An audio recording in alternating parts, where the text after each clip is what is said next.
Hello everyone. आज हम बात करेंगे कैल्शियम इन प्रेगनेंसी।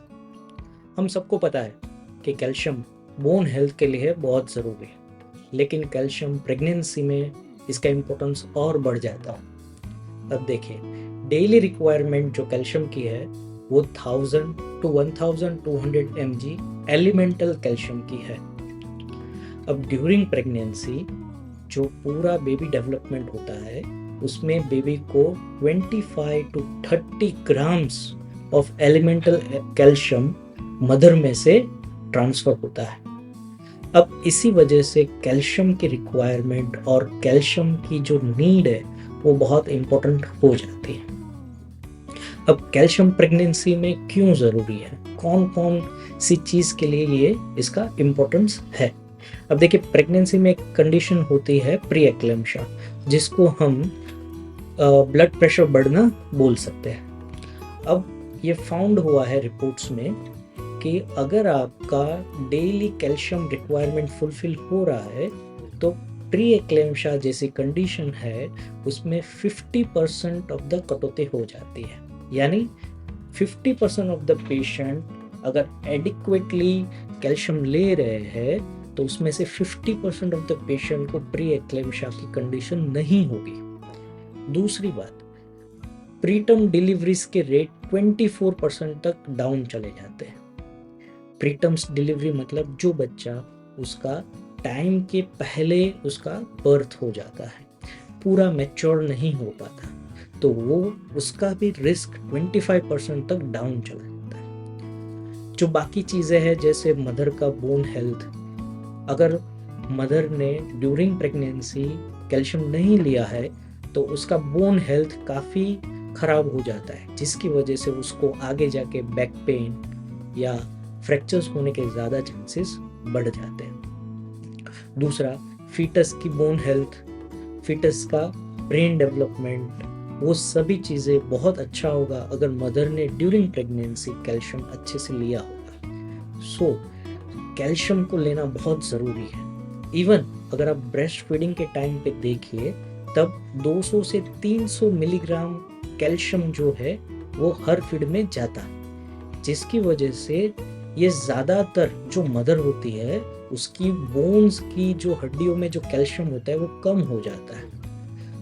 अराउंड 7% तक का बोन लॉस होता है during 6 month of breast feeding, पर ये वापस रिकवर होता है अगर मदर डिलीवरी के बाद भी कैल्शियम एटलीस्ट 3 से 6 महीने तक ले, तभी इसकी रिक्वायरमेंट जो बोन की है वो कंप्लीट हो पाती है। और दूसरी चीज़ें जैसे कि क्रैम्प्स होना, टिंगलिंग सेंसेशन आना, ये भी कैल्शियम की कमी की वजह से होता है। पोस्टपार्टम डिप्रेशन, फटीग, ये सारी चीज़ों में भी कैल्शियम का रोल है। और अगर आपके डिलीवरी के टाइम में ज़्यादा ब्लड लॉस हुआ है तो इन पेशेंट्स के लिए भी कैल्शियम लेना बहुत ही ज़्यादा ज़रूरी हो जाता है डिलीवरी के बाद। कौन सी ऐसी वुमन को एक्स्ट्रा कैल्शियम चाहिए जिसको बार बार या बहुत नज़दीकी यानी विद इन 1 ईयर में ही दूसरा बच्चा हो गया है, जो टीनेज मदर जो खुद 18 या 19 साल से कम है उम्र जिनकी, उनके लिए, और वीगन डाइट फॉलो करने वाले या कंप्लीट वेजिटेरियन डाइट लेने वाले वुमेन्स को भी ज़्यादा कैल्शियम की ज़रूरत होती है। और जिसको लैक्टोज इंटॉलरेंस है तो इनको भी ज़्यादा कैल्शियम की ज़रूरत होती है। अब हम बात करेंगे कि what are the best source, vegetarian और नॉन वेजिटेरियन। देखिए, ये जो चार्ट दिया हुआ है उसमें हमने अप्रोक्सीमेट कैलकुलेट किया हुआ है। देखिए, डेयरी प्रोडक्ट्स होते हैं वो सबसे ज़्यादा रिलायबल सोर्स है। जैसे अगर आप एक ग्लास मिल्क लेते हो तो उसमें 120 mg ऑफ कैल्शियम होता है। अगर एक बाउल कर्ड खाते हो तो 138 जितना मिलता है। 100 ग्राम जितना पनीर खाते हो तो उसमें 350 mg ऑफ कैल्शियम जो मिलता है। अब जो प्लांट सोर्स है जैसे कि तिल, जो सिसम सीड बोलते हैं, बादाम, रागी, इसमें कैल्शियम तो होता है लेकिन इनका एब्जॉर्प्शन जो होता है वो मॉडरेट होता है। क्यों? क्योंकि उसमें ज़्यादातर फाइटेट्स पाया जाता है जो ब्लॉक करता है कैल्शियम के एब्जॉर्प्शन को। अब मोरिंगा जो ड्रमस्टिक है उसके लीव्स भी बहुत ज़्यादा अच्छे हैं, ड्राइड लीव्स में भी बहुत कैल्शियम होता है। वो एक अच्छा सोर्स है कैल्शियम का। अब पालक है तो उसमें भी कैल्शियम ज़्यादा होता है, लेकिन प्रॉब्लम यह है कि उसमें ऑक्जेलेट होता है, जिसकी वजह से वो ठीक से एब्जॉर्ब नहीं हो पाता। अब मेथी और वो सारे अलग जो ग्रीन लीफी वेजिटेबल्स है उसमें भी कंट्रीब्यूशन हमको मिल जाता है। अब जो नॉन वेज सोर्स है, नॉन वेज सोर्स जैसे कि आप स्मॉल फिश जो खाते हैं, जो बोन्स के साथ खाते हैं, वो अच्छा कैल्शियम का सोर्स होता है। दूसरा अगर आप देखें तो जो एग्स वगैरह होते हैं उसमें कैल्शियम होता है, लेकिन मॉडरेट अमाउंट में होता है, वो इतना अच्छा नहीं होता। चिकन, रेड मीट, उसमें कैल्शियम होता है, लेकिन वो पुअर सोर्स है, वो इतना अच्छा सोर्स नहीं है। अगर आप फिश वगैरह खा रहे हो then it is a good source. अब हम बात करते हैं ड्रग्स के बारे में। सी, कैल्शियम बहुत सारे फॉर्म्स में अवेलेबल होता है, लेकिन जो हम बात करेंगे वो मोस्ट कॉमन और जो वाइडली यूज होता है, फर्स्ट इज कैल्शियम कार्बोनेट। अगर आप कैल्शियम कार्बोनेट में देखें तो उसमें 1250 का डोज है, लेकिन उसमें से जो एलिमेंटल कैल्शियम जो रियलिटी में यूज होता है वो 500 mg ही होता है। वो चीप है एक तो, और अच्छा सोर्स है। इसमें प्रॉब्लम क्या है? अब देखिए, जब भी आप कैल्शियम कार्बोनेट ले तो उसको हमेशा मील के साथ लेना पड़ता है। क्यों? क्योंकि कैल्शियम कार्बोनेट को एब्जॉर्ब होने के लिए एसिडिक एनवायरनमेंट चाहिए, जो आप मील के बाद लोगे तो अच्छा रहेगा। अब इससे और जो उसका साइड इफेक्ट है, जैसे कि गैस, ब्लोटिंग और कॉन्स्टिपेशन, ये उसका थोड़ा साइड इफेक्ट है। अगर ये सारी चीज़ें होती है तो आप जो दूसरा सोर्स है, जैसे कैल्शियम साइट्रेट मिलेट, जो अभी मार्केट में बहुत सारे कॉम्बिनेशंस में मिलता है, जैसे सुप्राकाल और कैल्डिसन एक्सटी वगैरह, उस सब में होता है। तो उसमें कैल्शियम साइट्रेट होता है जो 1000 होता है, लेकिन उसका जो एलिमेंटल कैल्शियम होता है वो 210 के आसपास होता है, but that is very less. Like अगर आप कैल्शियम कार्बोनेट का एक टैबलेट ले रहे हो, that is almost equivalent to calcium citrate malate का 2 टैबलेट। ठीक है, तो अगर आपको डेली रूटीन में अगर आप कैल्शियम कार्बोनेट से शुरू किया है डेली 1 टैबलेट पे, और आपको कोई प्रॉब्लम्स हो रहा है, अगर आप स्विच कर रहे हो तो फिर साइट्रेट में स्विच करोगे, जो अच्छा सोर्स है, तो आपको बीडी में लेना पड़ेगा। दैट विल देन आपका वो डेली रिक्वायरमेंट आपका कंप्लीट होगा। ठीक है, अब कैल्शियम साइट्रेट का पॉजिटिव बात यह है कि आप विथ फूड विदाउट फूड ले सकते हो, उसको एसिडिटी के साथ कोई रिलेशन नहीं है। अब कभी कभी क्या होता है, पेशेंट को एसिडिटी का प्रॉब्लम होता है, तो कैल्शियम कार्बोनेट ले रहा होगा तो एंटासिड्स लेगा, जैसे ओमेप्रेजोल या ऐसा कोई सोर्स लेगा, तो कैल्शियम कार्बोनेट का एब्जॉर्प्शन कम हो जाएगा।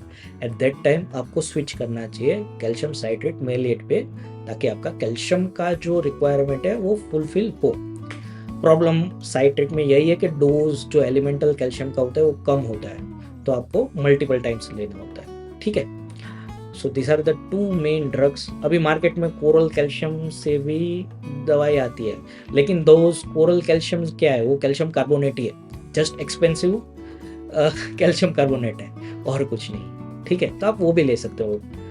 अब जो की बात है, कैल्शियम को कभी भी आप आयरन के साथ नहीं लेना। आयरन और कैल्शियम में एटलीस्ट 2 से 3 घंटे का आप टाइम रखिए। ठीक है, vitamin D is a good formula for calcium absorption, तो कोई भी टैबलेट जिसके साथ विटामिन डी है देन इट इज गुड।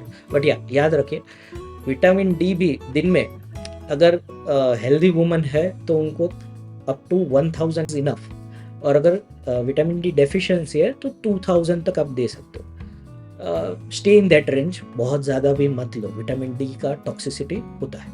आप डेली मैनर पे लो, कैल्शियम के साथ लो, बहुत अच्छा है। ठीक है, दूसरा, कई बार जो प्रेगनेंसी में हम थायरोक्सिन भी चलता है, थायराइड का प्रॉब्लम होता है, तो थायराइड का जो मेडिकेशन है लिवोथायरोक्सिन, वो आप लो तो अर्ली मॉर्निंग में बिफोर ब्रेकफास्ट ले लो, और उसके बाद जब आप कैल्शियम का डोज लो तो उसमें एटलीस्ट 4 आवर्स का डिस्टेंस रखो, ताकि थायरोक्सिन भी अच्छे से एब्जॉर्ब होगा।